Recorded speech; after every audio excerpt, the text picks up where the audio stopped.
Awake thou that sleepest, arise from the dead. Read the Bible, you'll find out that God's not too happy with what's going on around us. Redeem the time, because the days are evil. The Bible has not changed. Boldly proclaim the restoration and preservation of Christian values in America. Satan has brainwashed a whole nation. As goes the church, so goes the nation. Nobody's convicted of anything anymore. And now, here's Last Call with your host, B.J. Edwards.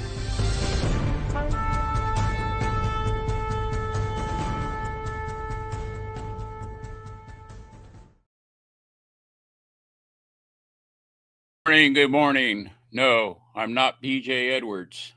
This is Mr. Anderson, co-host, and our guest host this morning will be Dick Manasseri, and I'll bring him on here shortly.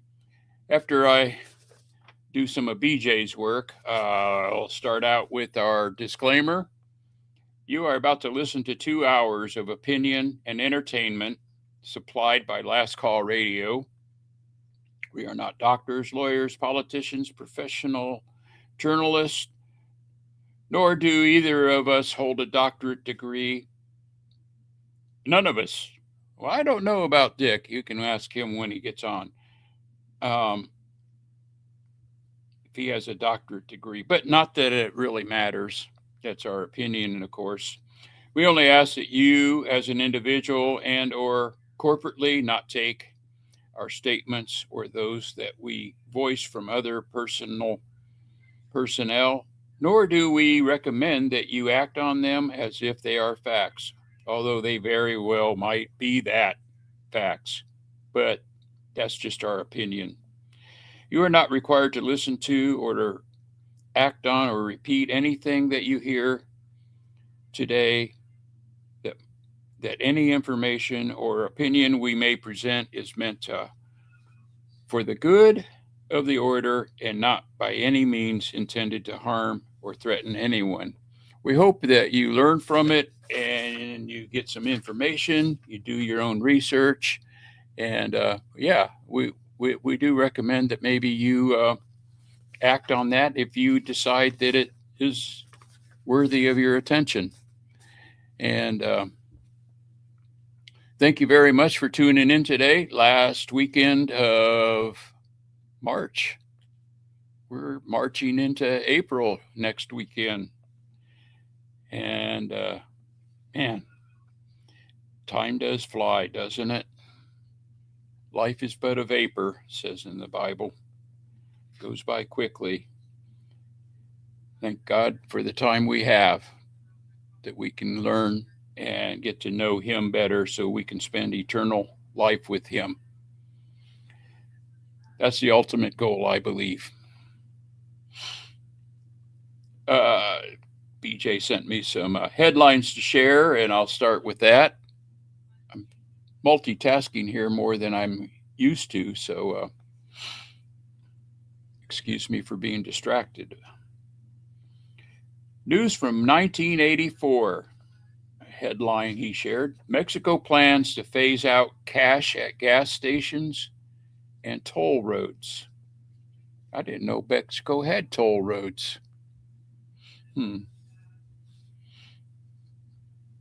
Almost good news. Jury orders Meta to pay $375 million in social media safety trial. The jury found that the company violated New Mexico's consumer protection law.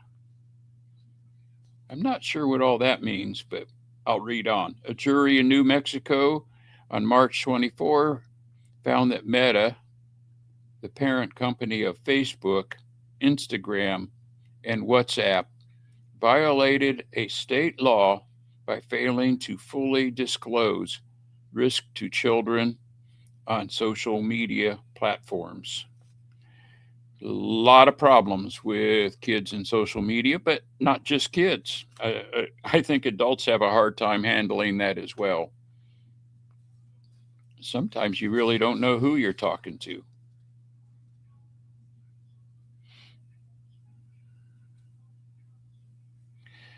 I'm checking my notes here.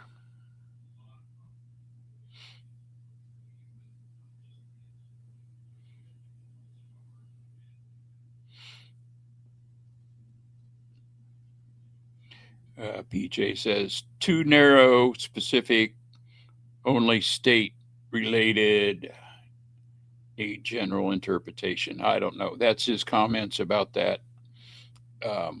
Almost good news. Who are you? Trump says Iran has agreed to not pursue nuclear weapons. And he gave me a personal question here. There won't be any nuclear weapons. Iran has agreed to that, the president said. And he asked me, who do I trust more, Mr. Anderson, Iran or President Trump? I don't have a lot of trust in anybody. What I know about Islam, they can lie whenever they want to infidels. They can make up their stories and make deals and break them with any infidel nation. And I think they would consider the president in the United States infidels. So I don't trust them, but the president likes to exaggerate a lot. So what does he mean? I don't know about that one.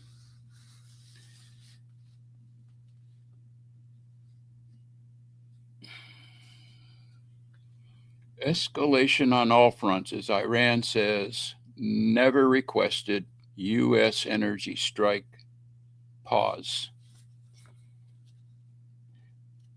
The question exactly, who is Trump talking to and who is the media talking to? A friend of mine has a young child that talks to their friends. Good conversations, but not too sure about the information received. As BJ's comment.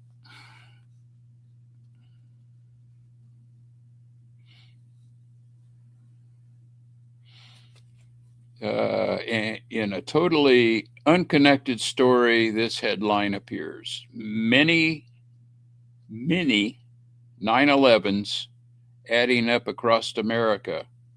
School paper of murdered college student apologizes to illegal immigrant victim.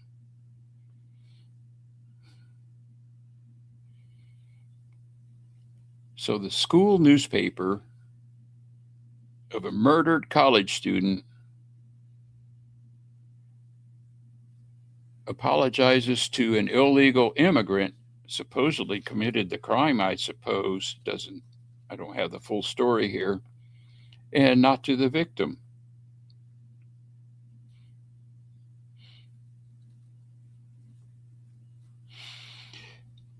Another note here, he who controls the information. 6 Arab nations make joint statement against Iran. 6 Arab nations. But we couldn't find 6 major newspapers that would be willing to do the same.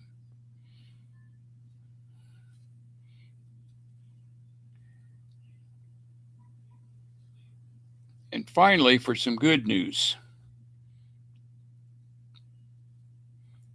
development plans for a Sharia city in Texas has been terminated. That is good news. And we'll be talking a lot about that.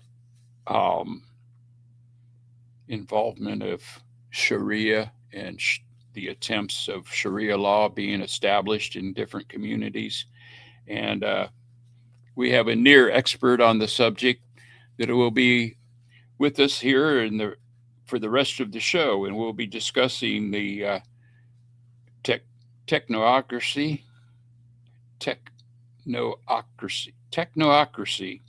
new term for me to get used to saying, technocracy. That is a coming phenomena, and we were talking about storing data on our personal computers, and I mentioned how I'm having a hard time uploading some of the short videos that I like to use because I'm running out of space to store it. My provider keeps flagging me. I have too much data, so I have to delete some to add some. Some of it's outdated, and I can do that, but that, again, takes time. So before I go to the break, BJ likes to share a quote. I'm sharing a quote that I found maybe a little different. This quote is from, well, I'll leave it open and I'll tell you at the end. True Islam taught me that it takes all of the religious, political, economic, psychological, and racial ingredients or characteristics to make the human family and the human society complete. That is a quote by Malcolm X.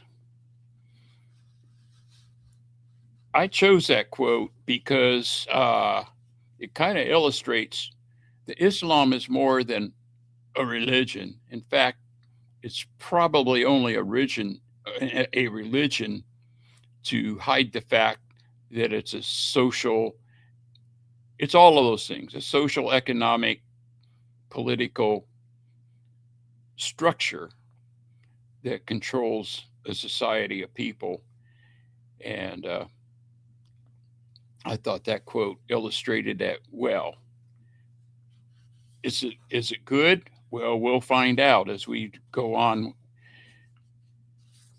with the show today. And we'll go to a quick break. I'll bring in our guest, Dick Manasseri, and we will begin our discussion on Islam for today.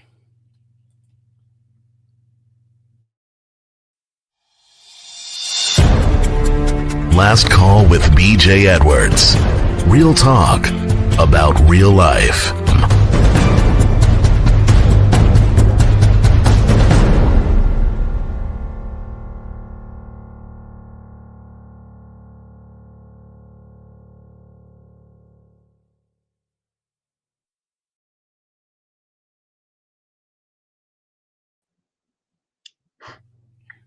Good morning, Mr. Manasseri. Good morning, Mr. Anderson. Do you have a doctorate degree? Definitely do not have a doctorate degree, but no, but you know, we learn a lot on the job, I guess you could say. We experience is a great teacher, so we're happy to share whatever we've experienced. Yeah, that's, I think, better than a doctorate degree. It kind of, those degrees kind of narrow your vision, I think, and give you a false confidence in a lot of things. That's my opinion, and we have a lot of opinions. Well, I think we also have a lot of experts that we're now questioning, a lot of experts with PhDs that we're now questioning, including in the medical field, which we used to always trust. And I even think in the field of spiritual leadership that we used to trust. So we really need to do our own evaluation. I would include, as your disclaimer says, whatever we talk about today, folks can certainly do their own research and agree to. Before we start, I just want to comment. It's an honor for me to be co-hosting with Mr. Anderson. And I just want to make a comment. Between Mr. Anderson and BJ, you guys have created a very, very special platform. I know you've been doing it for years, and I'm a little bit more aware now of what it takes to put this together. So I just want to, we're grateful that this continues to exist, remembering, you talk about controversial things. Imagine how controversial the natural family is. whoa, I mean, how could that be? But anyway, thank you for inviting me, and we will co-host. And I know you've got some panelists that are going to participate, so Yeah. we're ready to get started. I appreciate that a lot. Yeah, we've been at it several years. I still don't sound like a professional orator, if you will, but oh boy, sometimes it's hard to put the show together even once a week. I'm amazed at people who do this 5-6 days a week. I don't know. I look at those professionals, but they have a whole team behind them, and they hand them stuff, and guys running the cameras and doing the research for them. I think of Glenn Beck, Rush Limbaugh, the big names that people are familiar with, and how they have a whole staff working for them. It's just BJ and I and our friends. And I appreciate everybody that comes in. Even just pushing the buttons and making sure all this technology functions, and as you said, having enough storage to deal with stuff. So thank you. Money. We do it all on our own budget. We don't take donations or anything. We would take donations if there was a way to receive them, but yeah, it's all out of pocket too.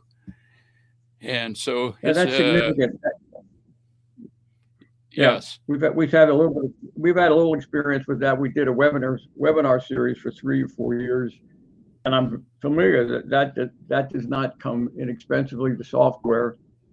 So thank you again for that. This would be, if I'm not mistaken, this might be part of your mission, your ministry, and I think your following understands that. And of course, I know people share the recordings afterwards, so hopefully whatever we do today will be interesting for people. And again, people should just take it as input and do what they think is right with it, and do their own investigation. The key is to start some areas maybe, and we might do that today, where they have really not found the time or noted that they might be interested in the topic. So we're going to introduce a couple of relatively new and very controversial topics this morning, in addition to talking about the 1400 years of Islamic history and experience. Well, I've been very excited to get into this stuff. My wife noticed yesterday even starting Thursday, after you and I talked, and we could have recorded that for a program, that discussion. That was very, very exciting stuff that you shared with me, and encouraging, in the sense that some of the things that I've been concerned about are real, and that's my opinion, of course. And yeah, we need to get started. Okay. I thought it would be a good idea to start with your testimony of how you got on this trail of uncovering and peeling back the threat of Islam in America. Well, again, that just happens by, I guess, God leading things and things just happening. So we moved from our 8th state of residence to our 9th state of residence, which was Michigan. Had no family, no connections. One of my children got a scholarship to a university, and my wife's a registered nurse. I'm unemployed, so we moved. And when you come into Michigan, particularly if you come from a place like Texas, you realize it's different. And the part of the difference is you actually see slaves in America, in an American state, and you're shocked. How could that be? And you realize that these people are, there's a community within a community, and these people, you recognize the slaves because they're covered head to toe. They're covered head to toe in black clothing and head hijabs, and you wonder what's that about. And then you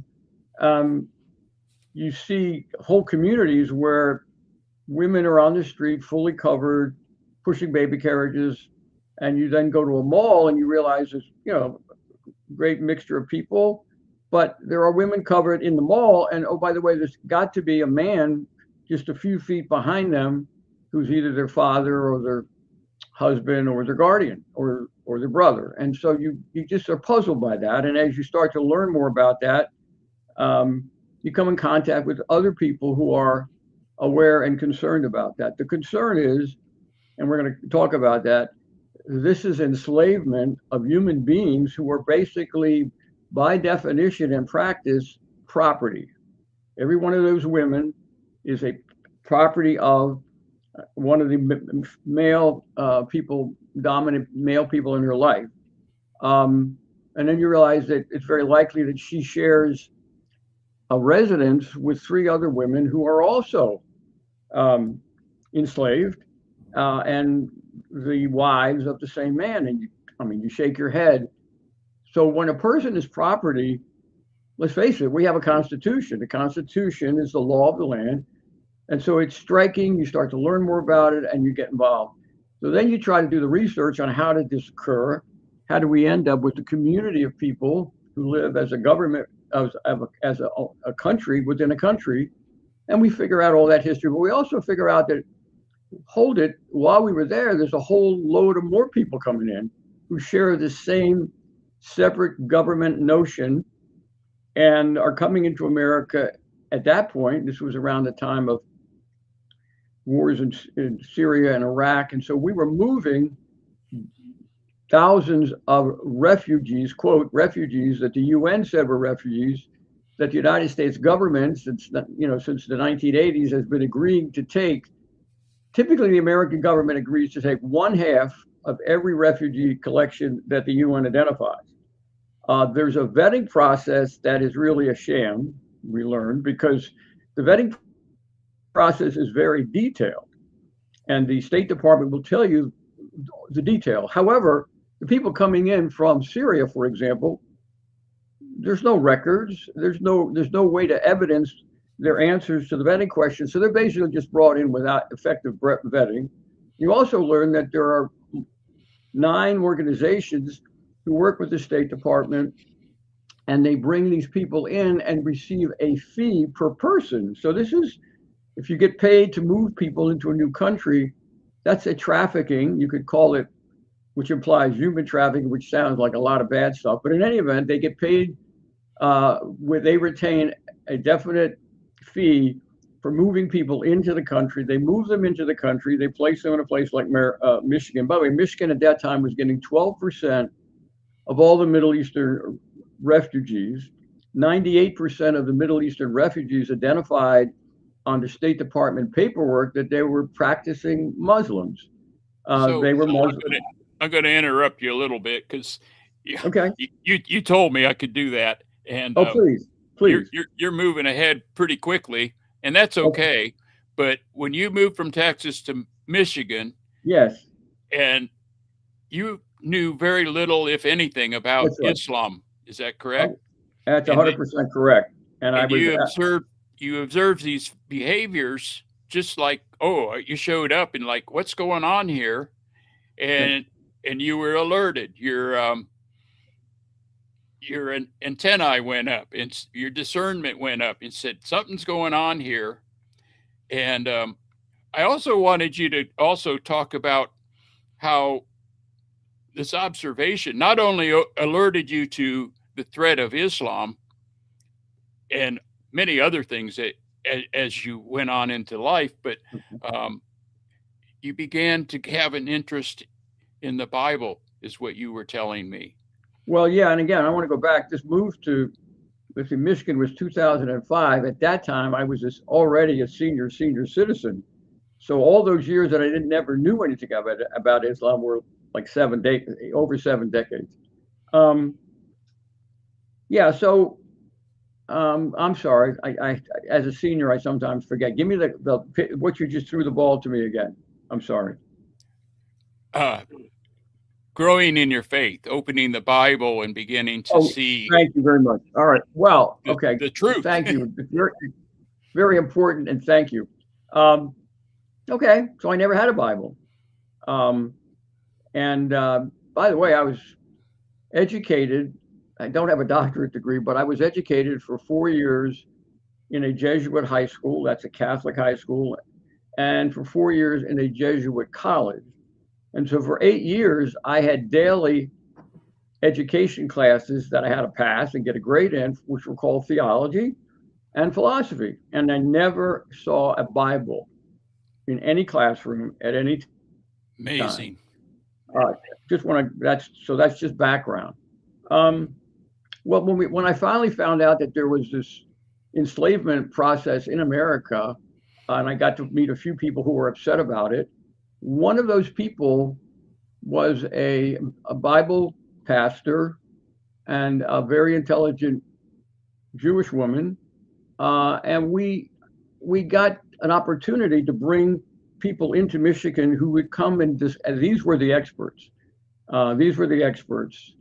And we brought them into Michigan to present the conversation about Islam and the threat that it meant to the communities all over the state of Michigan. What I found was 90% of those people were Bible people. And they would speak about the Bible, and they were, my job, by the way, I was a cab driver. I drove them to, 10 or 12 locations in Michigan every time they came.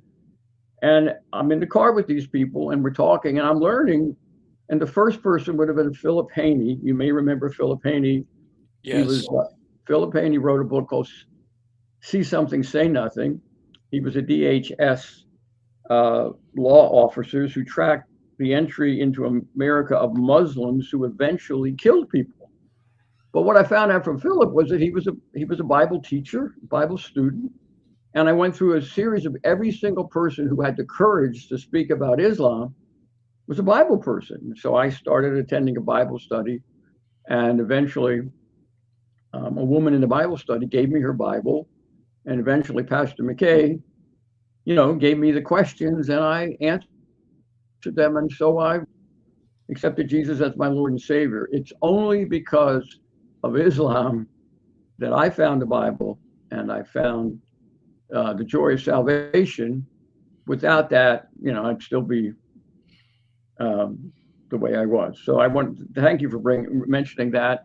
So that's very significant, and I think yes, it is. To the extent it's very that Sorry, I'm agreeing with you. Thank you. To the degree that that's relevant, that's why we keep talking about it. We're supposed to find a way to reach people and have them think about serious topics. I think there's something in the Bible I'm learning, of course, and about watchmen on the wall. There's something in the Bible about prophecy fulfilled and prophecy yet to be fulfilled. And a lot of that prophecy yet to be fulfilled, we can see now. And there is something in Revelation about the beast system, which is a massive enslavement system. And so as we move through the morning, we're gonna try to connect some dots. But that's how I got to this point. And I think we're supposed to tell the truth where we see it and try to be watchmen on the wall. Be a light, right? Take that flashlight of knowledge and shine it on the darkness, and hopefully people will see what is hidden, sometimes hidden right in front of you. Right, and I think we're going to take a quick break, and we'll start getting into it. And I'm debating. I have a. We're focused a lot on a book that you are studying by Patrick Wood, I believe. Right. And the information, the final betrayal, which uncovers a lot of workings of what you're calling the beast system. And this is something that I have been fascinated with, talking with you the last few days. And I am thinking about playing the introduction. I have an audio recording of the introduction to the book. It's about 4 minutes long, and I'm thinking about kicking off the rest of the show with this intro. What do you think? I think that would be good, because it is probably a little bit of a surprise that we're bringing in a new topic, but it is a well-defined topic. and we are going to be able to show the connection between enslavement in different forms. One of the enslavements that's moving quickly across the United States is Islam and the normalization of Islam. But this other topic is also related to the enslavement you can see in China. And because it's technical, it's moving even faster. So I think it is appropriate to introduce that, and we'll bounce back and forth between the two if that's okay. Yes, that's fine. So I'll start with this little piece, and then we'll dig into it a little deeper. Okay. In the days following the election of Donald J. Trump on November 2nd, 2024, there was an explosion of technocrats swarming all over Washington, D.C. Even before the inauguration on January 23, 2025, this shock and awe campaign left people scratching their heads. What just happened here? The Department of Government Efficiency, DOGE, was already staffed and waiting to pounce on day one after the inauguration. Elon Musk had already called for technocrats to come to his aid to secure the data flows from primary agencies like Office of Personnel Management, General Services Administration, Social Security Administration, Treasury Department, United States Digital Service, Centers for Medicare and Medicaid Services, Department of Defense, Commerce Department, Department of Energy, Health and Human Services, Department of Labor, Veterans Affairs, among others. By February 13th, just 2 weeks into the administration, 3.2% of the federal workforce, 77,000 workers, had already accepted buyout offers to leave. According to Axios, this was short of the original goal of 5 to 10%. Another 58,500 federal employees have been directly fired. The administration is planning a total reduction of 275,000, or 11.5%, by the end of 2025. We will cover this more extensively in Chapter 4. In short, the technocrats have set up a permanent camp in Washington, D.C. From a high-level view, we assert that there was a coup d'etat that nobody, but nobody, ever voted on or asked for just a few months earlier. We need to dig deeper. At the drop of a hat. Some of you will remember when Elon Musk trotted on stage in October 2024, sporting a black MAGA hat and declaring, "I'm not just MAGA, I'm dark MAGA." What on earth was he talking about? Well, dark MAGA, as a meme, first started on Twitter on January 21st, 2022. Thereafter, it was promoted by alt-right figures in support of Donald Trump. There were conflicting currents that included some QAnon themes, authoritarian typology, and even some Nazi symbology. But all of that was crowded out when the Dark Enlightenment overpowered dark MAGA. Musk's adoption of the black MAGA hat and meme aesthetics was widely read as a wink to those in the know, tech elite and radical new right circles who understood the Dark Enlightenment undercurrents beneath the meme. What is the Dark Enlightenment? Although we will cover it in more detail in Chapters 2 and 5, suffice it to say that this is where we were bamboozled. The Dark Enlightenment is the polar opposite of the MAGA movement. It is anti-democratic, anti-freedom, anti-liberty, anti-human, and thoroughly technocratic. Behind it is a twisted philosophy created by a tech bro from Silicon Valley named Curtis Yarvin. Since he started writing in 2007, he has captured the mind and soul of Silicon Valley, and in particular, those of Peter Thiel and Elon Musk. Consider some highlights. His views are as follows. Views democracy, constitutional government, and populism as inherently flawed and must be overthrown. Endorses rule by an unelected centralized sovereign, i.e., a CEO or a monarch. Promotes technocratic governance by unelected and unaccountable officials. The government should be run as a profit-seeking Sovcorp that would own or control all the assets in society. Promotes accelerationism. The existing system is not worth reforming and should be allowed, or even forced, to unravel quickly to make way for a new order. As a bloc, all the technocrats in Washington, D.C. embrace dark Enlightenment philosophy. As such, they are traitors to the MAGA movement, the Constitution, and our government. Trump's Last Call with BJ Edwards. Real talk about real life.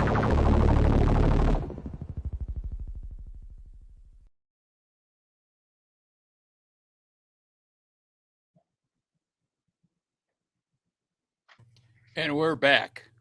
That, if people listen carefully to that, that just peels back an awful lot. That, of course, is the introduction to the book Final Betrayal by Patrick Wood. And he's done an awful lot of research. I believe he started in 1973.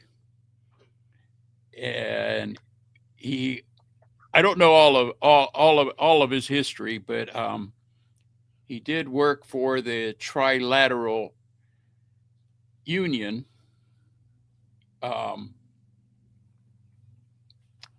which I don't know. I've heard the term, but I really never really knew much about what that was. Is there any information we need to know concerning that? Well, the Trilateral Commission, if you want to just think of it in simple terms, is a group of people who believe in globalism, including one world government. And Patrick Wood is a very special person. He's co-author, by the way, is Courtney Turner. The two of them have done extraordinary research. And I guess, would it be beneficial either for me to touch on some of the topics just so people understand how deep this is, even though we're not going to understand the topics when we read them right now? I just want to make the point that the book is, 180 pages. It's got footnotes in every one of the 10 or 11 chapters. It names names and gives background to the 25 people we're talking about that are in this tech bro committed to technocracy. And I think technocracy is such a new term, but I just want to make the comment that the book is very, very deep, and there's no question by following Patrick Wood's website, which is called Technology News and Views. People will learn more, as much of this as they want to. I think some people might even be concerned even to get into it, but I think it's important. Would you like me just to touch on the topics, just to let people know that there's plenty of content in the book itself? Yes, I think I'll put the page up. It's hard to read. Yeah, that's why I'm going to read it. Okay. I'll put it up and people can look at it while you. All right, so these are just the topics. Okay. The rise of technology. By the way, he's going to connect this back to 1932 when people at Columbia University actually began to put stuff on paper and talk these things through. These were globalists. Okay. Peter Thiel, who is that? That's a really important topic. One point of interest is Peter Thiel is the single largest donor to the Trump campaign, and he put $15 million into bringing a relatively not newcomer called J.D. Vance into view when he was running for Senate. And again, J.D. Vance did not finish. His first term as senator, like Barack Obama was, and all of a sudden he's on the ticket and is now the vice president. All right, topic 3, a new regulatory framework for cryptocurrencies. So cryptocurrencies are a part of what we're talking about. A simple way to think of cryptocurrencies is money that is digital as opposed to physical. The Dodge takeover, which you discussed, the death of the American Republic. This is a serious topic. This is basically, like Islam, an effort to replace the U.S. Constitution that we all have been fortunate to live under with a new way of government. By the way, the government, what we're talking about, is very well defined because this way of government exists for over 1 billion people in China. So the Chinese government is what we're talking about. They run their country by technology, and we now have that same technology involved with the tech bros in the administration. All right, the death of capitalism, no question. By the way, one of the ideas is there's no private property. You've heard the World Economic Forum talk about 2030 when you will own nothing and be happy. So obviously capitalism is in the crosshairs. The rise of a state religion, AI, the algorithmic coup. This is where the government is run by algorithm. All right, scientific dictatorship, and the new international economic order, and then the players. So it's very deep. Just so you know, we have been interested enough in this book that we've gotten copies to people. Our pastor, who has been on with BJ and Mr. Anderson in the past, Pastor David Whitney, we have a weekly Bible study. Well, guess what? It's so important that Pastor Whitney has decided to continue the Bible study, but skip every other week. Instead, every other week, we're now studying the chapters in this book. So it's a book study. The book is deep, and just like the Bible takes interpretation and study and conversation, that's what we're doing in the book study, chapter by chapter of this very book. So if nothing else, you might want to check out. It's available on Amazon. It's available on Technology News and Views website, and it's a shocker in every way. If I didn't know anything about Islam for all those years, I certainly didn't know anything about this topic, but it relates to the topic of Islam. It is a form of enslavement, and there are connections both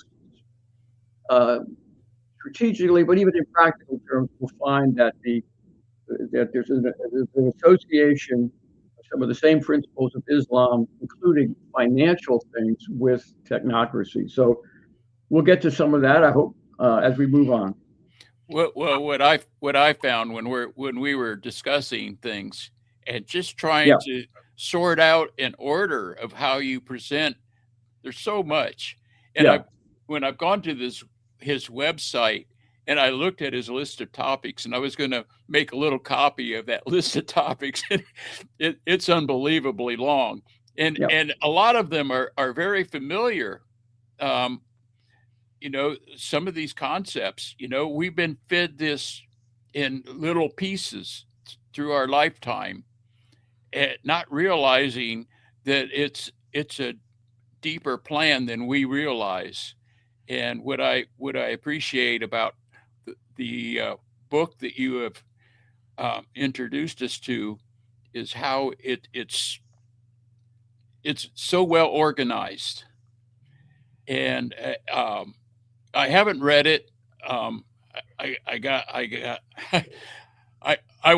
don't read well. My eyesight's really poor.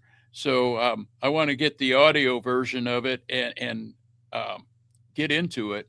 But talking with you, I mean, we're into it. And I think that when you look at it from a faith point of view, it's so important for our families to be secure in their relationship with the Lord, that whatever comes down the path concerning these different topics, they're prepared to handle that, and we're prepared to give answers.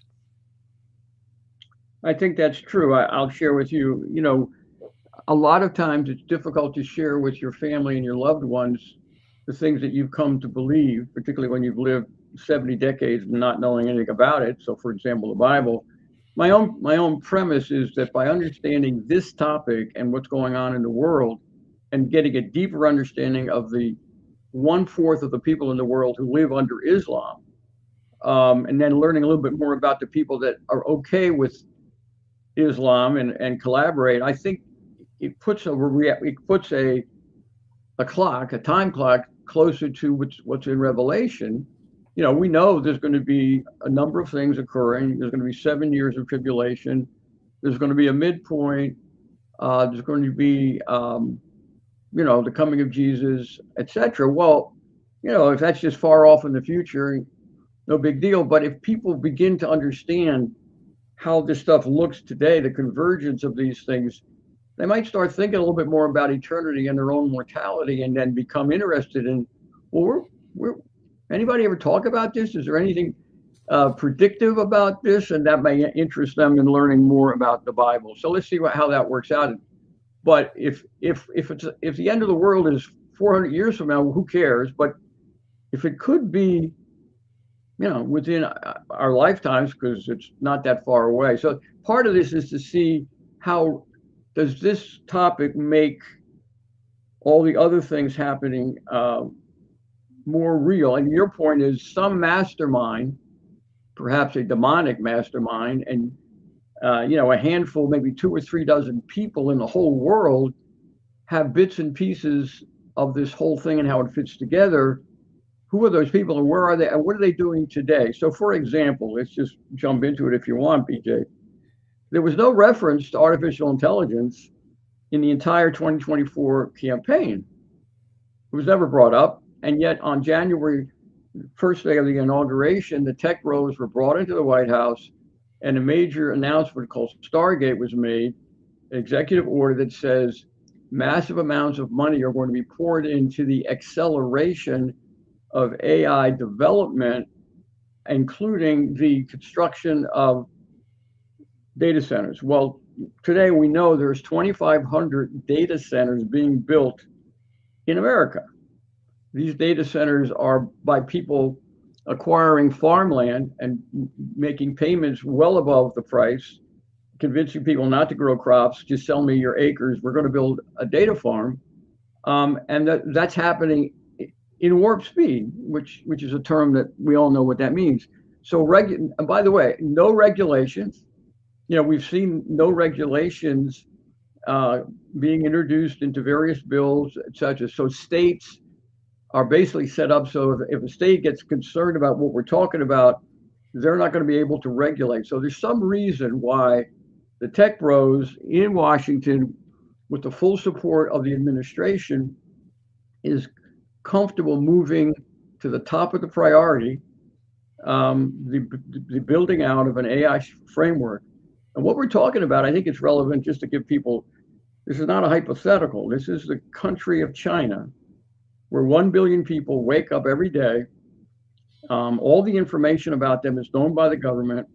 And there's enough data centers already built in China so that every time somebody makes a financial transaction, that data by the individual is facially recognized, the transaction is recorded, and it all goes into the main system, which is running algorithms that are artificial intelligence driven.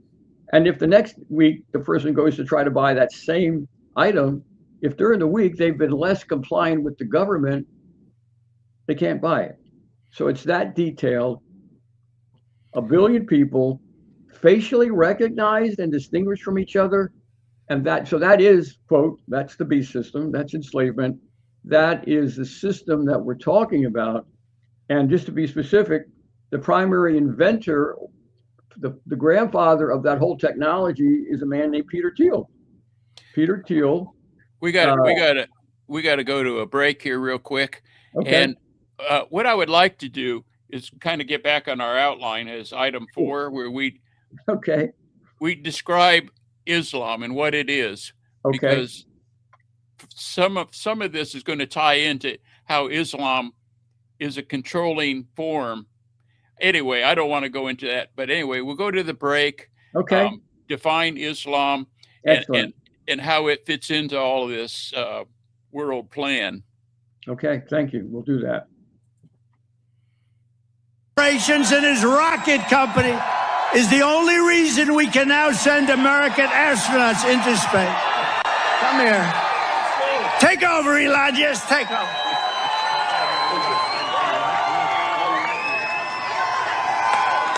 Hi, everyone.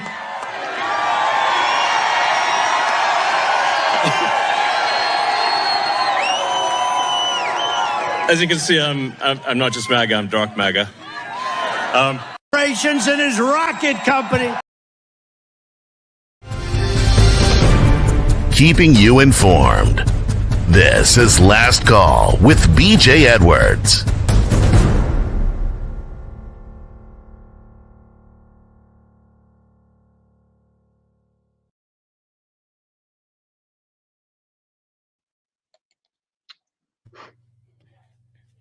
Dark MAGA. Oh, it was funny that Trump called him Elijah.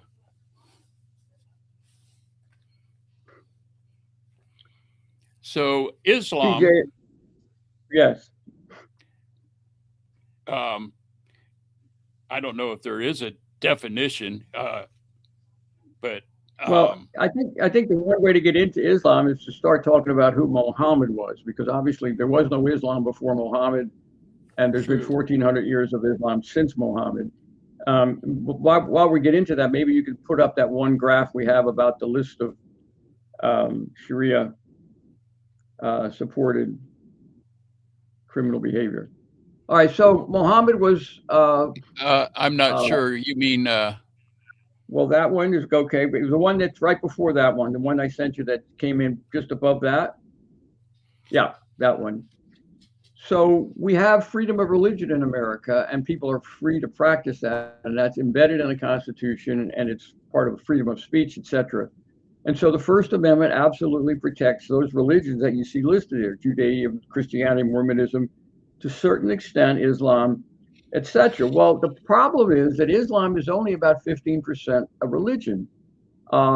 It's a religion because people pray, they fast, and they have holidays. Of course, nobody wants to prohibit them from participating in their own way with who they perceive to be God. And who they perceive to be God is the person that Muhammad discovered. His name is Allah. That is the God that Muhammad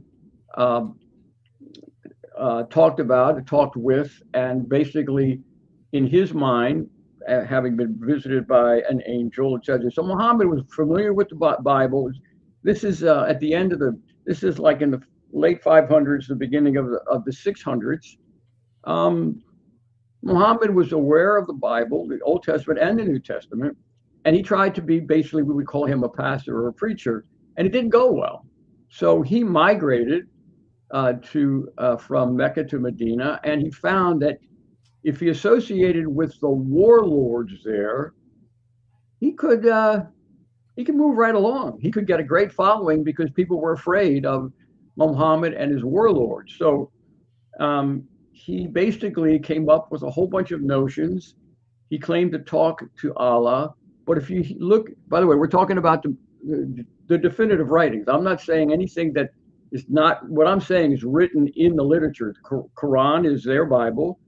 The Hadith and the Sunnah are stories about the way Muhammad lived. It's all written down. By the way, it's all in Arabic. And just so you know, if you want to become a Muslim, you have to learn enough Arabic to participate, because everything is done in Arabic. So if you are an Iranian, you speak Farsi. You have to learn enough Arabic to participate in the mosque, because every word in the mosque, every word ever written about Islam is in Arabic, done. And so you're assuming, by the way, that what you're learning, even though it's not your first language, somebody's translating and explaining the Arabic definition of all this stuff we're talking about.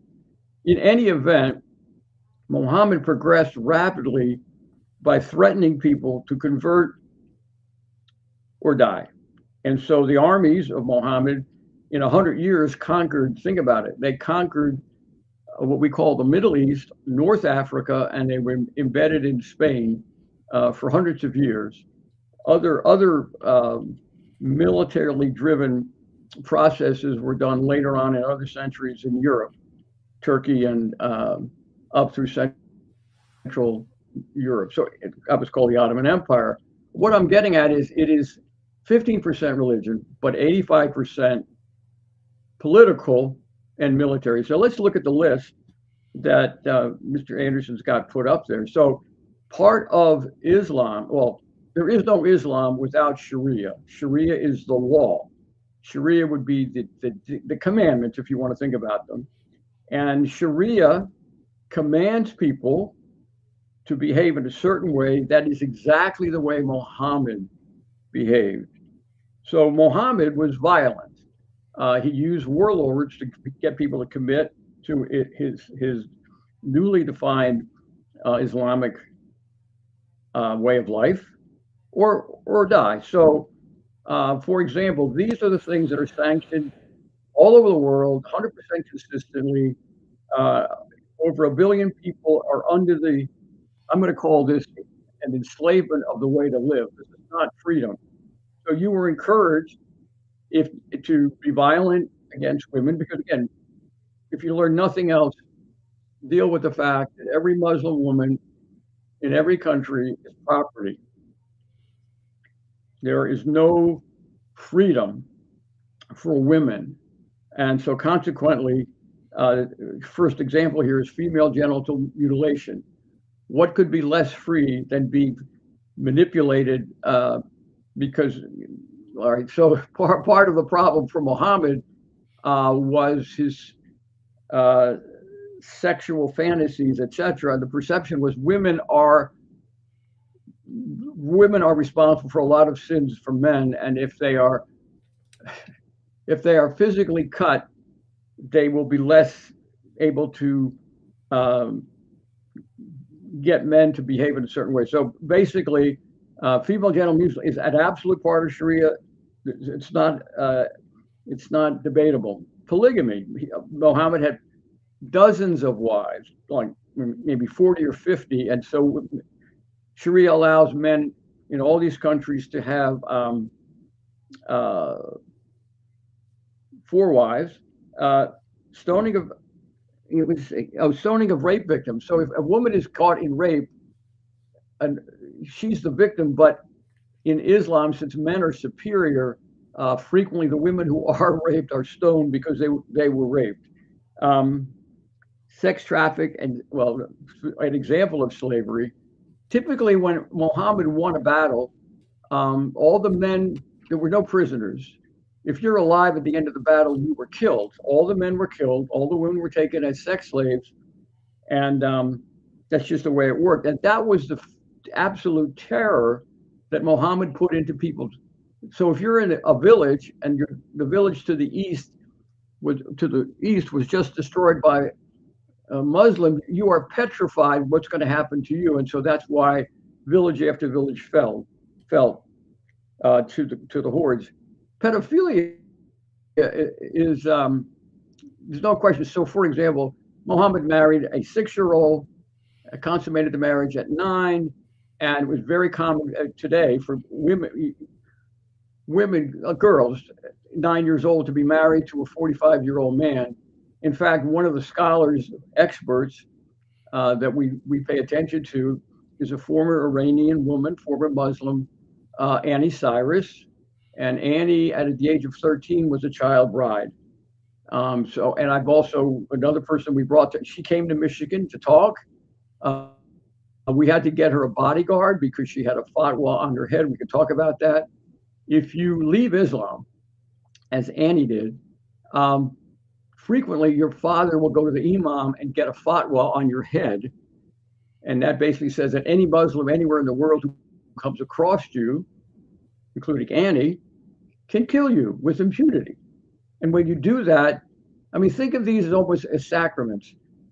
In the case of killing an apostate woman or a non-Muslim, it's sacramental. It's like a sacrament because you are rewarded for taking action that includes murder and rape. And we could talk about that some more.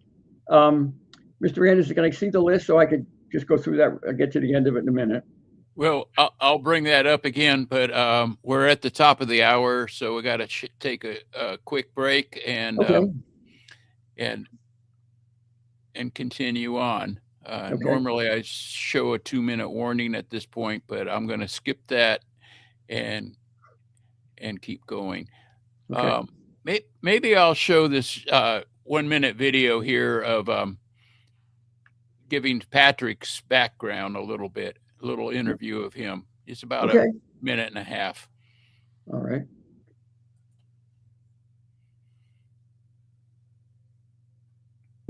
You know, this path is really fascinating to me. It was because of my work on the Trilateral Commission in the 70s that I was sensitized to this issue, because the Trilateral Commission said all along they wanted to create a new international economic order. We didn't know what that meant at the time. I do now, because there's never been another economic system in the world created from scratch except for technocracy.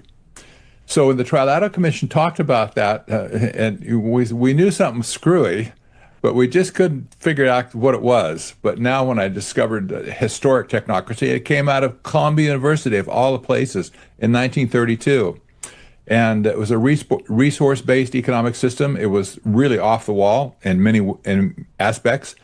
But when I got wind of it, circa 2005, I knew immediately what was going on. I could just see it, and I began to study it at that point. That became the dominating force of my life at this point. I had basically to drop everything else I was doing, all my financial work and newsletter work and stuff like that for geopolitics, and I had to cover this story. It's been the most important, I think the most important story to America, especially right now. And technocracy is descended on our country like a plague. 2005, 20 years ago. Yes. You dove in even further into this.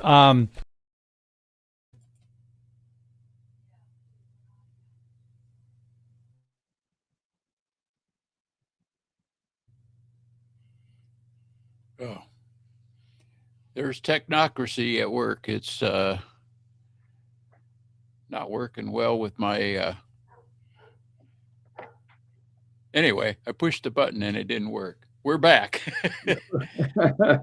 We're back. You want to see that list again? Put that back up. See if it works. There you are.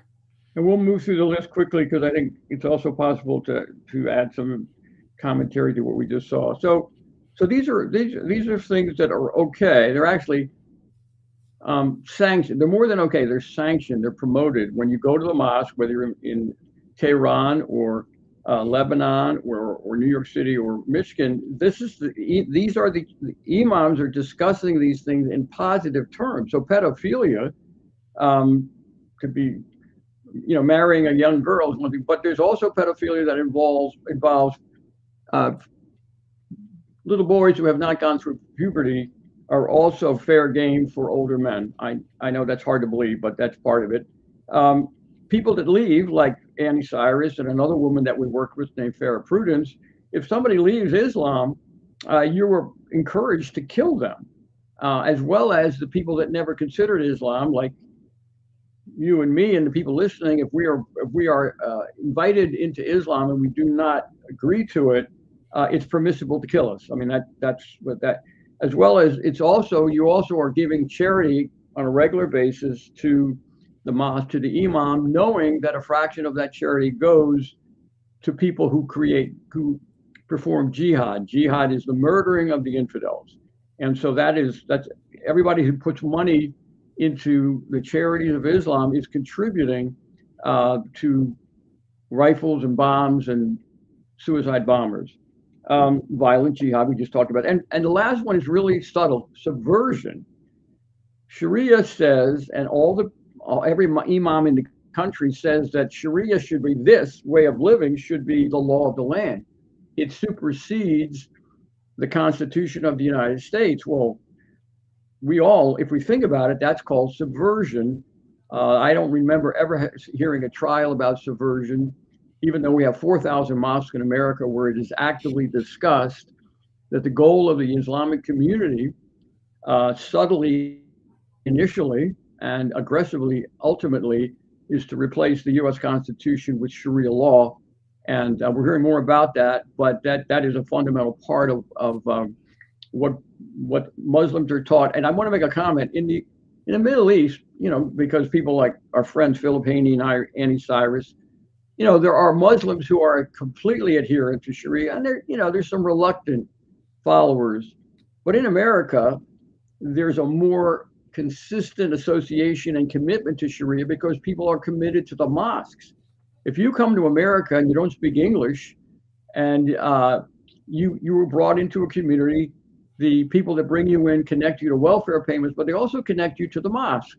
You're dependent on the mosque for learning how to live in America, as the imam would teach you. So the commitment to Sharia is more stringent in America than it is in other parts of the world, because people are here, newbies to America.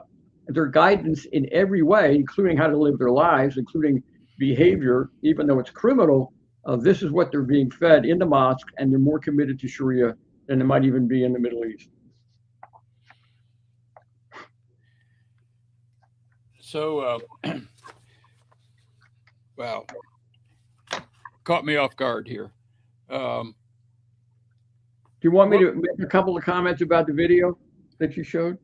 Well, yes, and I'm back to collecting my thoughts too, because making the connection of this form of I don't know, government, I guess we'll call Islam a form of government. Yes. And the type of control it has, and how technology can make this more possible and more global, is, I think it's kind of like the direction that we're going. And maybe your comments about that short video will help start tying that together. So that was Patrick Wood. He is one of the very, very few people who has been involved in this. He was inside the tent. Now I understand his connection for the trial. He was learning and shocked that that's what they were talking about. And then when he saw it emerging in real terms, in 20 years ago, he really dug in. And so he's one of the very few resources on this. So let me read his book briefly. Technocracy is the science of social engineering, the scientific operation of an entire social mechanism to produce and distribute goods and services to the entire population. For the first time in human history, it will be done as a scientific, technical, and engineering problem. This is key.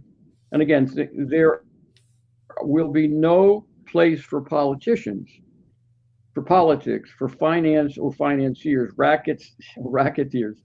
Technology will distribute by means of certificate of distribution available to every citizen. Right. So basically, think about algorithms running things. The example of fired government workers replaced by machines is a kind of an example. But again, we have to pay attention to China. China is run by algorithm, people's daily lives, what they can buy, what they can sell, whether they can move.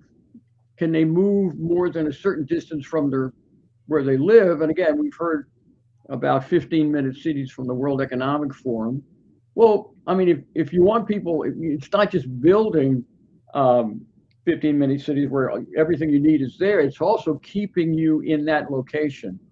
And so if they can, well, God bless parents today who track their children. I mean, I know parents who track their college kittens. I know spouses who track their spouses' travel. They can see it on the phone. Well, I guess that's okay. But if you can think about the evil side of that means government knows where you are. And if at some point in the future we become more and more like China, less and less like a constitutional republic, they could also restrict you. And we also know that electric cars have a kill switch. So we're moving into giving up our freedom for convenience and, quote, on paper safety, at the same time that certain groups of people are becoming more and more powerful and can actually turn the switch in an evil direction and begin to control people. I don't know if that helps or not, but that's just a couple more things from the book. Well, I think so, but when we look at controlling people and getting people used to the idea of what you said, convenience. Good grief! I went to a restaurant the other day with my wife, and when it was time to pay my bill, I didn't have enough cash on me. I usually pay in cash, but so I had to pull out my credit card. But they come to the table with this handheld device, and all I had to do was tap my card on that device and then digitally sign my name. And I don't know how many people get a copy of my signature when I do that, but I know a lot of people do that. It's common for some people. That's the first time I've ever done that. Just boop, touch the thing with my card. Well, that scares me. What if my card touches something I don't want to buy? I don't know where that information goes. Well, let's talk about that. I think we have a lot of just examples of how technology is growing rapidly. So one example this week that got my attention is the president's wife, Melania, hosted a White House meeting by herself of women from around the world talking about educating children. And in the middle of this broad table, there was a corridor with a red carpet, at least 100 feet long. Ceremoniously, she comes out of the door dressed elaborately, and all of a sudden there's a human robot at her side. They walk ceremoniously down the carpet. The robot comes and addresses the ladies, identifies why she's there, I don't know what you call it. The robot's there. And then the rest of the conference was how education is going to be changed, and our children are going to be educated with robotic teachers. Well, my daughter is a teacher, and I can already share with you that the teachers, people who go to work as teachers, are aware of this move and are quite concerned, not only because it's their job, but also because we don't really know exactly what messages the robotic teachers are going to put out. Now, keep in mind that might not scare a child, because now Hasbro and the other toy makers have AI toys that talk to children, listen to what they say, respond in context to what the child said, and at the age of 2, 3, or 4, develop a relationship with the child and a machine. So the transition to teachers and that are robotic won't be that big a deal for the kids. It'll be traumatic for the teachers. I think it'll be a little scary for the parents. So that's just an example. By the way, this is the year that the tech bros, and President Trump has talked about it, we will see massive rollouts of humanoid robots wheeled out in much larger and more visible form this year of 2026. I mean, that's been proclaimed, so we should watch for that. And that just shows you the unbelievable advancement of this technology that we kind of understand, but not really. And the fact that we are aware that the technology that's used in China was partially developed by Silicon Valley, the same tech bros. So there were loopholes in the federal law about sharing technology with foreign countries, including China. And so if we want to have a model of what the tech bros are capable of, we just need to look at China and recognize, like I said earlier, the software exists. And by the way, let's talk about the software just momentarily, okay? The software, you can use one word to emphasize what it is. It's called Palantir. The same guy, yes, Peter Thiel, founded the company that makes Palantir. It was originally a CIA project. He got it out of the government and built a commercial version of it. So Palantir would be the equivalent company that provides the software. Now, the other point is Palantir is now running the U.S. government and the U.S. military. The contracts have been signed almost every week in 2025. So Palantir as a software company in 2025 grew 72%. So we are populating the American government and promoting foreign governments to pick up this thing called Palantir. Well, what does it do? It basically is used for surveillance. So, for example, in Turkey, if you're in a protest, same kind of software will recognize you facially. And if it's against the government, the software will identify you, issue a warrant for your arrest.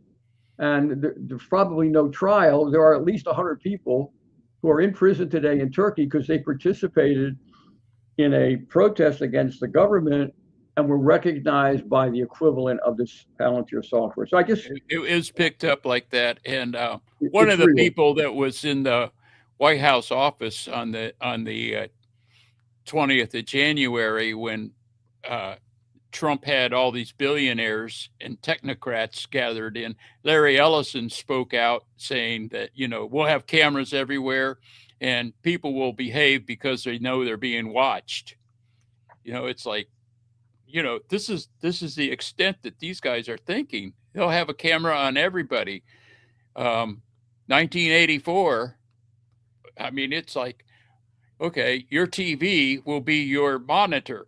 not you watching them watching you.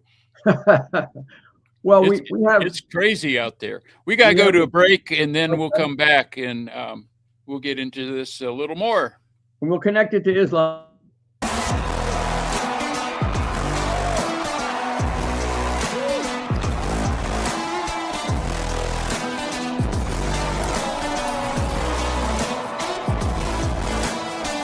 Who else is here? Well, President Milei has a gift for me. Javier Milei from Argentina. You guys know who that is, right?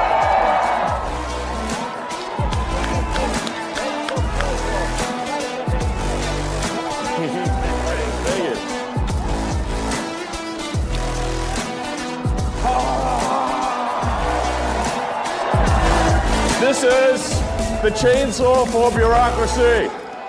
Chainsaw!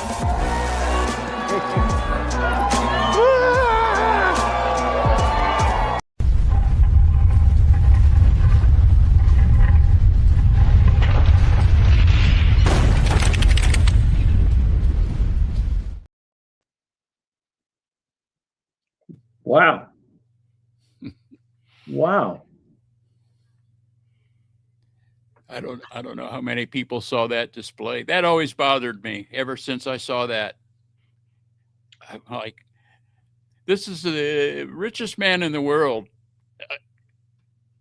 Insane to me. Well, I think we need to realize that there are some very special people. Peter Thiel, if you pay attention to what he talks about and what he actually says, he might be insane. Alex Karp is the CEO of Palantir. He is a very, very odd guy, etc. And I think when you're the richest people in the world, that was the richest man in the world, by the way, which you just showed. So if you're richest man in the world, or you're number 3 or number 4, and you're hanging out, and your goal is to get to be number 1, you've got to where you are because of incredible ambition. But the other characteristic is something called narcissism. A lot of the CEOs at that level are so full of who they are and what they've accomplished that they don't ever accept responsibility for any mistakes. That's a definition of a narcissist. And they are dangerous people because they're self-promoters, etc. And I think, unfortunately, we see certain characteristics in our political leadership who use the word I in almost every sentence and proclaim things that sound exaggerated and may be true, and maybe in 3 or 4 days that message changes. So we always also have people who are willing to deal with other wealthy people, make deals based on return on investment rather than, ethics or moral value. Or when you get to that level, you're more involved in that world and associating with the people in Davos, for example. So let's talk about that for just a second and try to relate it to Islam. So in Davos, if you noticed, there was a very ceremonial activity when something called the Board of Peace was announced in principle and some detail in front of all these, there were 5,000 people that go to Davos. To go to Davos and rub shoulders with the 50 people that run the world is pretty powerful. So anyway, the announcement is of a Board of Peace, a whole new idea, a whole new government for Gaza. Well, if you notice, before part of the announcement, the announcer off stage introduced 11 heads of state of Islamic countries. So in these countries, Qatar, Saudi Arabia, Dubai, Kuwait, UAE, etc., it's all Sharia all the time. So it's a theocratic Islamic government. To the extent we've covered what Islam is, you could say that it was an enslaving environment. There are people at the top, there are imams, and then there's the average person who is enslaved by the definition that we covered in terms of what Sharia and what Islam is. Well, these people walked out individually, applauded by the audience, sat down, and then the music was raised, and the President of the United States walked out, and the audience stood up and cheered, standing ovation for 10 minutes. And then the formal announcement of the Board of Peace. Well, what's the Board of Peace? Well, first of all, let's recognize that the Islamic people are all in favor of this. Keep in mind, I'll digress for a second. The president took a trip early in the administration to those same countries. Yes. And he collected $600 billion from UAE and $600 from Saudi Arabia. The money was committed to artificial intelligence development. The same thing he announced on day one of the inauguration, Stargate, the building of massive systems and data centers. He collected over $1 trillion on one trip. Oh, by the way, the tech bros were on the trip. The trip produced over $1 trillion committed by Middle Eastern people to development in America of artificial intelligence, again, with no regulation. So they're committed because it's another form of enslavement that they can use in their own country to control people, not just with imams, but the same kind of technology. So I wanted to at least make that connection. Real quick, the rest of the definition was extraordinary. So, pardon me, Jared Kushner got up and gave a detailed definition of the Board of Peace. And the Board of Peace are countries, and now there's at least 20 countries now that have signed up. You become a member for 3 years, but if you want to continue to be a member permanently, you put $1 billion in the pot. And 11 countries, I think, have already committed. America is committed to put $10 billion of taxpayer money into the Board of Peace. Well, Board of Peace is going to run Gaza. Well, what does that mean? And in the definition is extraordinary detail. The new Gaza is going to have one currency. If you want to do anything of any kind of a transaction, buy a hot dog, you have to use one currency. The currency is called a stable coin. And the stable coin, one stable coin. The stable coins can now, because of the Genius Act last year, can be issued by any corporation. Amazon will have its own stable coin, so will Walmart, as well as banks. But the only stable coin acceptable in the new Gaza is called USD1. And that is a stable coin issued by one and only one company. And that company is called World Liberty Financial. It's owned by the Trump family. There'll be no private property in Gaza. Everything will be, quote, tokenized, which is a whole other topic that's described in the book, meaning there are pieces any piece of property is broken into fractional pieces, and you can own a piece, but you can't own the whole property. Anyway, the only definition of how that'll be done is done by a company involved in tokenization, a very difficult new topic. That company is owned 51% by the Trump family and 49% by one very rich man from Qatar. There'll be a surveillance system in Gaza, and it will be Palantir and Oracle.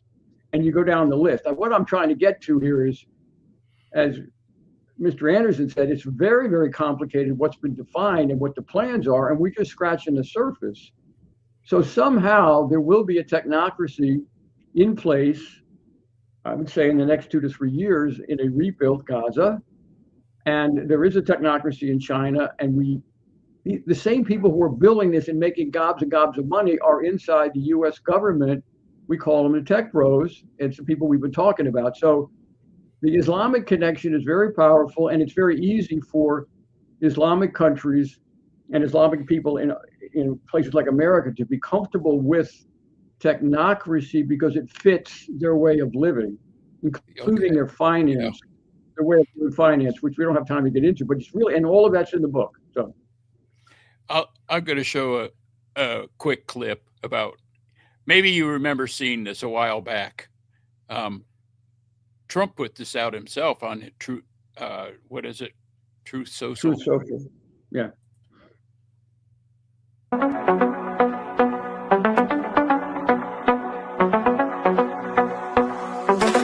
Donald is coming to set you free, bringing the light for all to see. No more tunnels, no more fear. Trump Gaza is finally here. Trump Gaza shining bright, golden future, a brand new light. Feast and dance, the deal is done. Trump Gaza, number one. Trump Gaza shining bright, golden future, a brand new light. Feast and dance, the deal is done. Trump Gaza, number one. You did it again. You found a great clip. They're not even hiding this stuff. That's right. It amazes me that it seems like A lot of times we're just sleepwalking. They're telling us what they plan to do, and it's like, oh, well, I got to go to work today. Well, I think, and that's just all part of the psychology. There's a major psyop going on. Donald Trump has fixed a number of problems that Joe Biden brought in, and he's doing obviously some good things. I think, therefore, people are comfortable with that. He's certainly better than the alternative, but they're not paying attention to you've got good and evil here. We've got let's say the lesser of two evils, all right, but there's still real evil, and the real evil is actually more strategically dangerous to freedom than even the good things that are being fixed. So, for example, let's go back to the video. You make a very strong point, and that we got to keep in mind there's MAGA, and then there's still dark MAGA. Well, and I think that the investment, let's face it, God bless Donald Trump's father, was a successful businessman. Donald Trump is a remarkably successful businessman. He's also a television celebrity. He knows how to project and persuade. All right. Well, apparently he stopped making major investments in America. Most, if not all, of his investments are in the Middle East. So every one of those 11 countries that I mentioned that are part of the Board of Peace and have brand new Trump properties.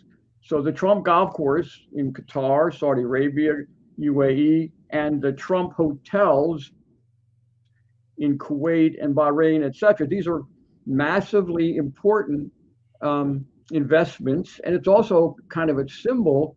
If Trump's investing in these places, because some of these places sound kind of dodgy and dangerous, well, Trump's putting his money out there, so it must mean that the people that can strongly control those cities, those properties, he's not putting his property in there without a commitment. The government is going to do whatever it takes, including if they need to,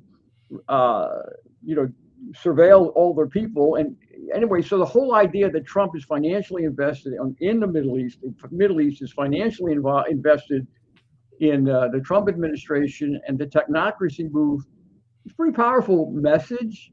It really exists. It's really happening.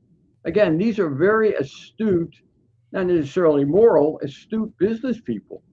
So, for example, one Saudi prince has invested, most of the American corporations, and so these people are not just dependent on oil, although oil is a big part of the rest of the story, as well as shipping lanes. But these people are the richest people in the world, not just the leaders of Islamic countries, and they love to hang out with the Davos people and the Board of Peace people, and they're in a class by themselves.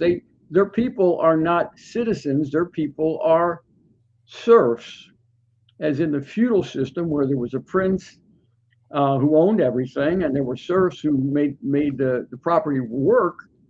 So in their countries, there are serfs, and there's people that you can think of them as Islamic slaves to Sharia, or you can just think of them as people who do what they're told and are under the control of dictators who happen to be committed to Sharia. They like technocracy, and apparently when they all get together, I'm assuming at the Board of Peace ceremony, there was a lot of celebrating.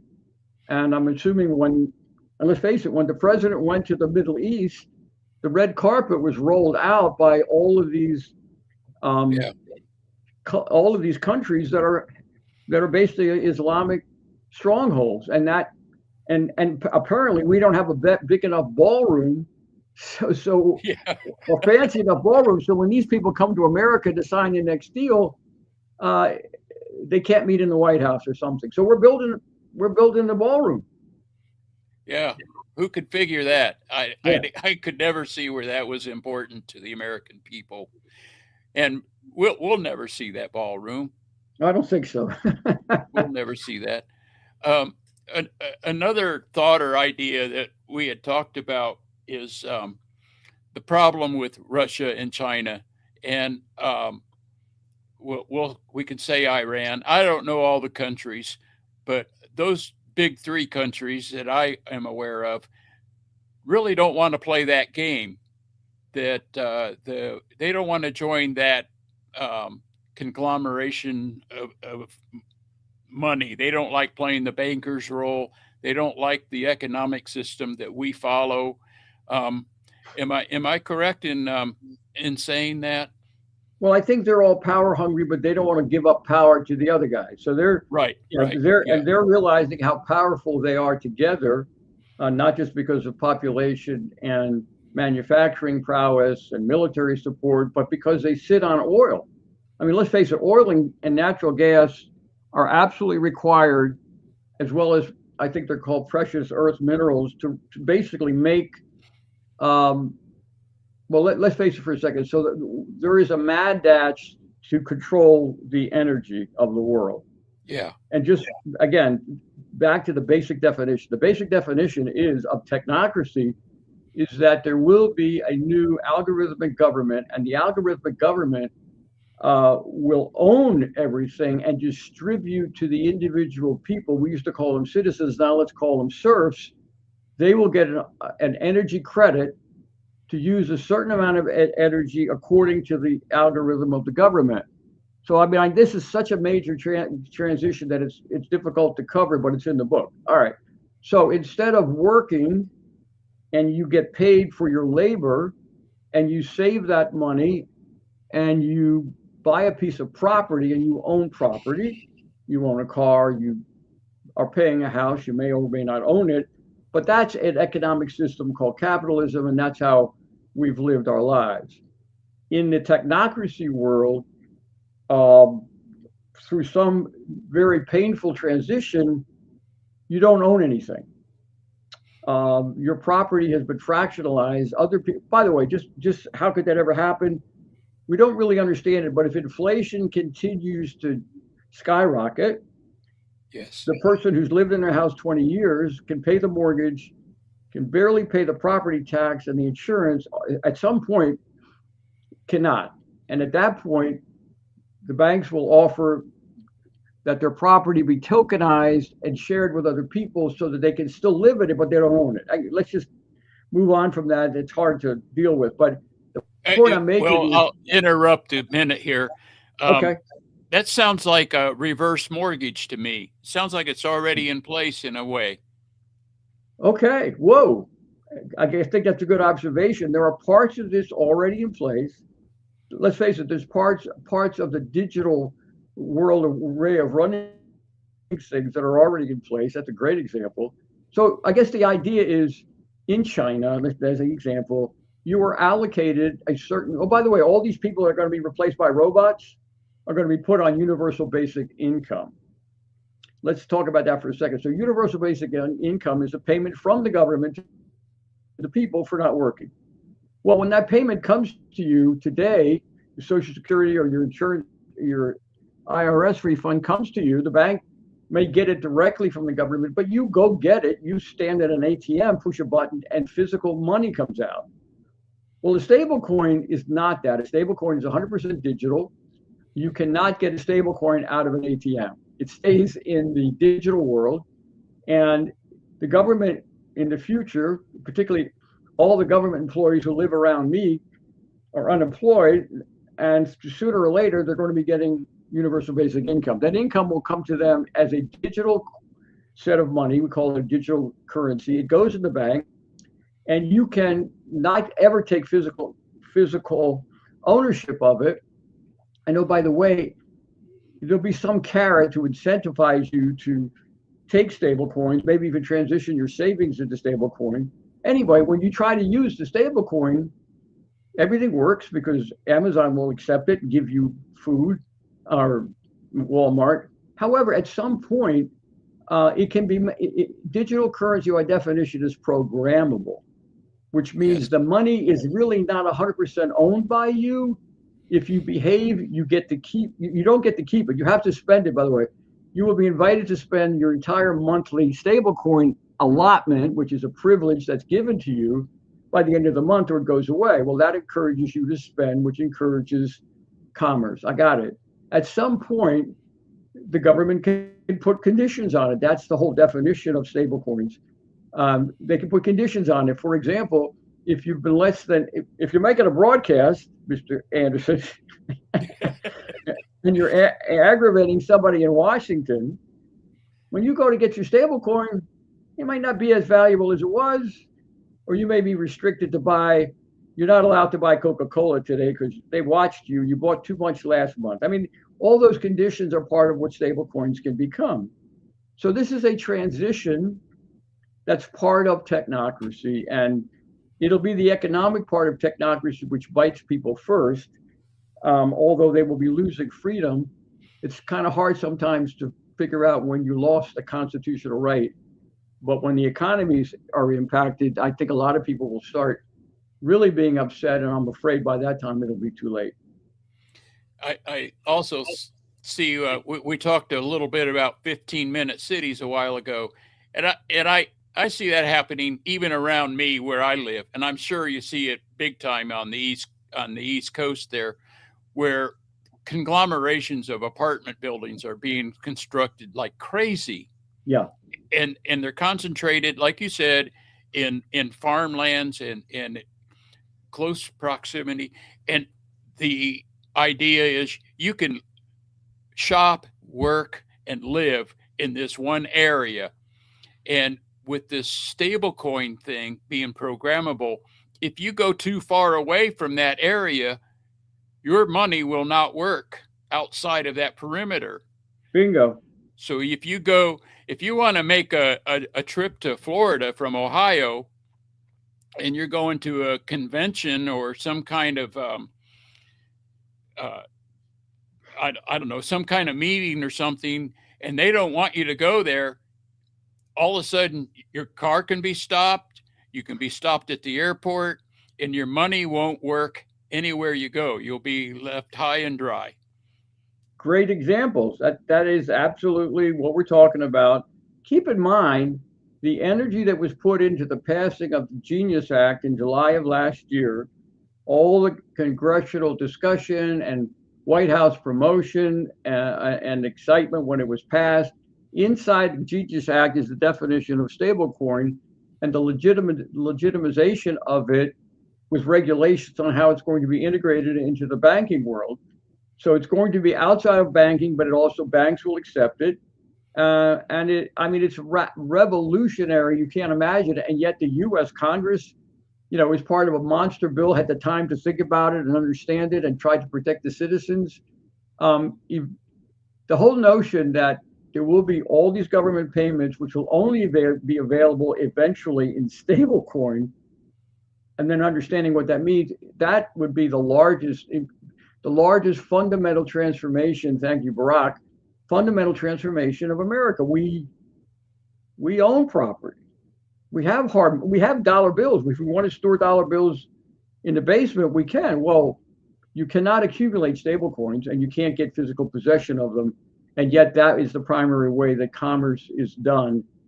So that's a part of it that people really want to pay attention to. Again, a challenge to grasp. So again, this is cryptocurrency, but it's not the high-flying Bitcoin speculation environment. So a stable coin is worth $1, and that's what makes everybody comfortable. A Bitcoin might be $40,000 one day and $2,000 the next. We're not talking about that, but it's the same digital technology. It's called blockchain, and the banks will be involved in it as well as the corporations. And it'll become attractive, convenient, and there may actually be certain incentives where it's more profitable to just transition. But once you're in the stablecoin world, you really don't own that money. If you stay in the dollar bill world, you could have the dollar bills in the basement. Well, we've barely scratched the surface of all of this stuff, and I don't know how well organized our explanation is. But I wanted to open it up and see if we have any panelists that want to jump in and ask questions or submit their thoughts. I see one here. I'm going to bring JC on. Haven't seen him in a while. Welcome to the stage, JC. Yeah, I've had a couple weekends off doing things, but just certain things they got to prioritize. They got to get done. And that's right. I enjoy being here on a Saturday morning. We get involved in all this stuff, but sometimes we got priorities. So I'm going to throw this out here today. And this is just going to be my priority. You can chew on it. You can think about it. You can tell me I'm wrong. But two things, technocracy and the towel heads. So here's how I see it. I'm against one world order. I'm against digital currency. I'm against all that nonsense controlling us. But the problem is, once these barbaric towelhead jihadists come and lop your head off, you ain't going to have to worry about technocracy. So you ain't going to have to worry about swiping your card on that little machine or not being able to travel out of your 15-minute city. Because if you travel out of your 15-minute city, you're probably going to have your head taken off. They have 8.1 kids per family, and we have 1.8. Osama Dakdak has been teaching on this stuff for 20 years. I have heard him hours and hours and hours and listened to him 15 years ago. People aren't paying attention, but they're coming here to destroy us. Dearborn, Michigan, 35,000. And now they're popping up everywhere at these big cities. I mean, huge, taken over big blue cities. And then it seems like nobody wants to believe that, in which nobody wants to believe the technocracy either. That ain't never going to happen. But I think the lesser of two evils is probably the technocracy. We can always vote some of these idiots out of office if we'd ever wake up. But we're not going to vote the Muslims out of this country. And look at the towel prayer rugs they're putting down in New York and the chants over the PAs and all the nonsense. It is getting absolutely crazy. It's going to come and attack us and kill us faster than technocracy is going to destroy us. So JC, thank you. Let me just real quick. I think that's brilliant what you just said. And we shouldn't be minimizing the threat of Islam. There are 4,000 mosques. Every one of those mosques is talking about the criminal behavior that we talked about earlier. So that's very, very brilliant. We do have examples, obviously, in New York and Michigan and other places all over the country. The comment I would make, JC, for you to think about is, as quickly, and we can talk about the detail, Ramadan just ended. Major governments like the governors of places in like Utah and other places hosted in the capital the Ramadan dinner. The breaking of the fast at the end of Ramadan on the 20th of March was celebrated by American governments in the government buildings. Food was served, and all kind of other religious folks. Theoretically, this whole ecumenical thing is a problem. So I agree with you. We don't want to underestimate. The only comment I would make, as fast as Islam is growing in America, it's possible for technology to grow even faster. That's all. It might be like 5 or 6 years ahead of the whole, the critical mass of Islam taking over, where people can understand it and see it the way you do, is still in my mind growing. But technology moves even faster than that. That's my only comment. It's possible that technology will enslave us as part of and on the way to Islam physically conquering us. I think it's a race, and both of them, however we prioritize it, they're both very dangerous, and I think they're both moving very fast. So thank you, JC, for bringing us back to that topic. Yeah, and it's they're both dangerous, but the four of us here on this screen, even through technocracy, might still be alive and be able to not lose our life. But once the Muslim comes kill you, you're done. It's just, we got to be alive to make the changes to the technocracy. Okay. I'm just tired of Islam, that jihadist religion that's just evil, and what they're doing to women and children. I'm sick of it. Thank you. Norm. Yes, sir. Well, first, Dick, I want to say, it's obvious you've spent a lot of time studying all this, and we need folks like you to educate some of us that have our heads stuck in the sand, I guess. I want to talk about, I think, 3 different things. As a counselor, I used to tell people, I said, the most important thing in the whole wide world, and nothing else really matters, is relationships. First, our relationship with our Creator, and then with our spouses and our kids and their neighbors and so forth. And of course, it's obvious we see that under attack. I remember a few years ago, my boys was going to go on a church trip, and we had a meeting on Sunday afternoon before they were going to leave on Monday. And our youth pastor said, "Now I'm going to take up your cell phones when you get here." on the trip before that, there was 2 kids sitting side by side on a bus texting one another. And so, wasn't even talking. And so we can see that relationships are under attack. And when you was talking about the robot there with Melania, it just kind of reminded me of that. I guess the other thing is, I think it's important that we learn about all these things that you're talking about. But the thing that I want to stress to folks is going back to relationships, and Christians need to develop their personal relationship with the Lord and develop the discernment that they know when things come along. And I'm kind of reminded of with COVID and the jab, as we called it. Millions and millions of people and Christians, took that. And because they didn't have the relationship and the discernment they needed to listen to the Lord about that. So while we need to be learning, we need to be focused. Our main goal needs to be focused on our personal relationship and asking the Lord to open our eyes and show us these things. And because let me tell you, we are close to the end. And when that is, whether it's next year or 10 years or 15 or whatever, I think it's soon.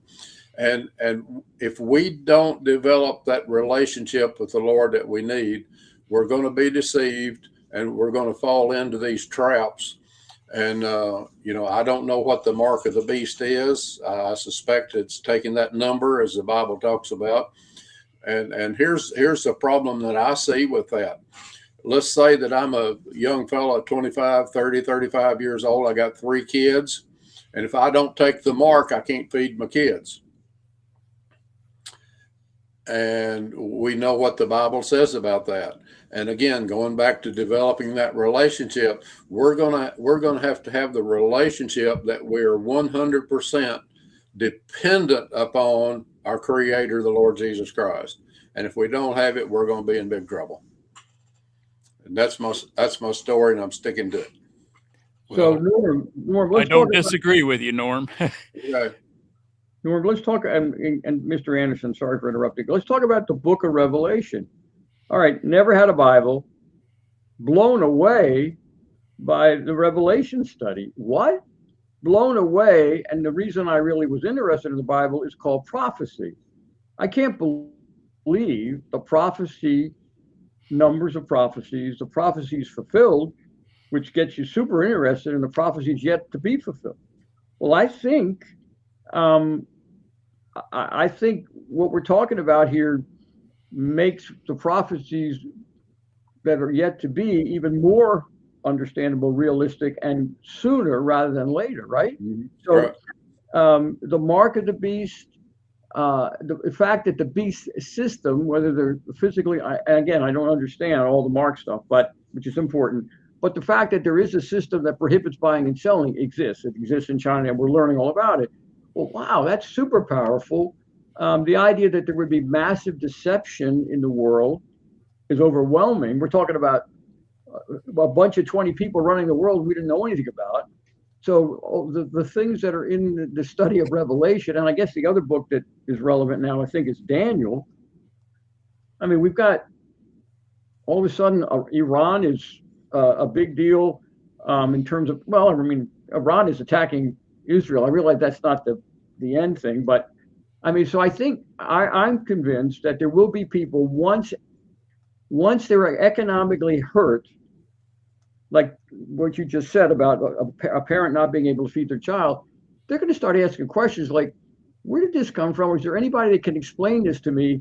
And maybe they'll bump into Norm, and Norm can explain to them some of the context and the fact that there is a book where a lot of this stuff is talked about in prophecy. If you care, you might want to open that book and then eventually get a relationship with Jesus. By the way, before it's too late, there are 40-year-olds today who may not live to be 45, and they may not have thought about eternity for years, but when they start to see this stuff unraveling and they meet somebody who can explain some of this, I think they're going to start thinking about it, and they're going to make sure that even if they can't stop it, they're going to make sure their kids understand why there's a Bible, why there's a person named Jesus, why he died on the cross for us. So I think in the long run, this might help people become saved. Well, I agree with that. I think there's going to be a great awakening, in the end. So, and I think it's already beginning in a lot of areas. We're just not hearing much about it. A lot of our universities and things, there's really an outpouring of God's Spirit, and young people are coming to the Lord. I don't think we're going to see it in most of the organized churches because their pastors are not. They're afraid to speak out about what's going on because half their congregation votes for evil, and that's one of my issues, I guess. So, anyway. Well, we were talking earlier about the two largest religions in the world, right? Yeah. Which happens to be Islam and Catholicism, and how they're shaking hands with each other. So I don't necessarily agree with what you're calling a great awakening. It'll be a great awakening that is more quiet than in the headlines. Oh, absolutely. It's going to be among the remnant, people like us who see and hear and are willing to speak about these things. A lot of the world is going to be looking for comfort and what's going to take care of them. And as you were saying earlier, Dick, that universal paycheck, that's going to buy a lot of people. Oh yeah, they'll be happy with that. That welfare system we have in place now in this country, that attracts a lot of people as we see them running across the border. And and what I've observed, Mr. Anderson, is people will give up their freedom and liberty if you'll take care of me. Yeah, take care of me. So I don't have to be responsible, and I'll give up some of my rights and my freedoms. Thank you for the sandwich with the hook in it, right? Right, you bet. So Norm and Mr. Anderson, one thing that we just touched on, but let's go back to Revelation. If I understand it right, there is at the end, as we approach the end times, there is a growing one world religion. Mm-hmm. Yes. And I think I think we have to spend just a little bit of time and invite people to do their own homework. It is the case that the number one, in my opinion, the number one reason for the growth of Islam in America at a rapid speed is what I saw in Michigan, which is that the interfaith dialogue between Muslim imams and we would call them typically Christian leaders, but I think we have to be careful. So an example, over and over and over again, in Michigan, the Archbishop of Detroit basically embraced imams on a regular basis and would sit and invite other religions, Protestants, etc., to come and watch while the two of them discuss the commonality between Catholicism and Islam, which, is a real challenge because Muslims do not accept Jesus as the Son of God. Muslims do not believe and will be aggressively telling you Jesus was never crucified. And third, the Paraclete, we call him the Holy Spirit, that whispers in our ear and tells us how to live, is in fact Muhammad. Well, wait a minute, if Muhammad's whispering in your ear, I'm afraid of you, because Muhammad would talk to you about hurting people and somehow getting rewarded in paradise for that. A suicide bomber whose ear was whispered in by Muhammad, if he does what he was asked to do, he gets 72 perpetual versions, but more equally important, he gets a ticket to paradise for 70 of his family. That's the Paraclete. So I guess what I'm getting at is the U.S. Conference of Catholic Bishops, usccb.org, has extensive 20 different documents describing how much the Catholic Church favors Islam. The Catechism reflects that. After Vatican II, the paragraph was added to the Catholic Catechism. Salvation is available to all. That's brand new news, especially Islam. So we need to deal with the fact, and like the other gentleman was saying, Islam is a massive threat in America to personal safety, particularly for women. But that wouldn't be happening if there wasn't interfaith dialogue making Islam normal. And by the biggest organization promoting that is the Vatican. And that's just a shocker. But 1 out of every 4 people is either a Muslim or a Catholic. And individual Catholics don't understand this, by the way. And, you know, my relatives would be in that category. Right now, they're not interested in it. But that's significant in terms of one world religion forming. And Norm, that's another indicator, right? That is in Revelation, right, Norm? Right. Yeah, it is. At the end of the world? We're about out of time here. Another observation that is hard to explain is, while we have a handshake going on between here in America, between the church and the politicians with Muslims, we're blowing them up in another country. Right. I don't understand. It's a very confusing picture in my mind. How it's okay to blow up Muslims in Iran because they said death to America, which they can't even carry out that threat. And over here, they're building mosques left and right. And now the mayor of the largest city is a Muslim. And the prayer to call. Who can explain this? Well, I think that's why we should, as we wrap up here, recognize that Islam is not going to be stopped in America, and that the irony is for a couple of weeks we were hearing that we were going to war with Iran because we were trying to defeat an Islamic country and take one more Islamic country out of power. Well, wait a minute. Out of the 4,000 mosques in America, at least 700 of them are Shia mosques directly connected to Tehran.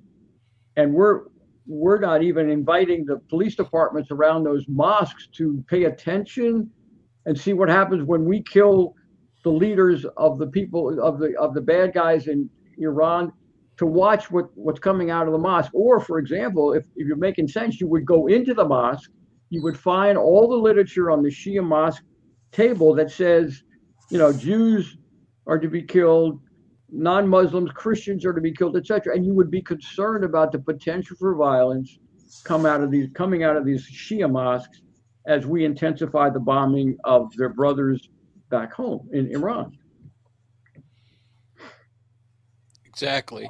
Well, appreciate you, Dick. I don't know if you have any contact information you want to share, or you just, continue with sharing the book that you've been studying. And I think the only comment I would make is for people to consider, you go to Amazon, put in The Final Betrayal, and you can see the book. It's audio and printed. Obviously, I don't make any money from the book. I just think it's such a powerful parallel to the concern we're growing to understand about Islam, to understand the parallel threat to freedom. There are people who are involved in our government who are moving to technocracy, whether we want them to or not. I believe that is your main purpose, is to get the word out. And I know you'll be showing up on our show more often. There's so much more to cover. We haven't even, like you said, scratched the surface. But I hope we made people hungry for more, and they'll do their own research and come back to Last Call and join us to find out more as we try to share what we have learned along the way. Thank you, Norm, for being here, and JC. Thank you, Dick, so much for being here.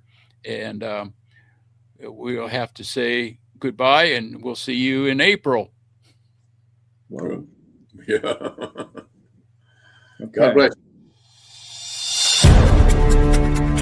Join us next week for Last Call with BJ Edwards.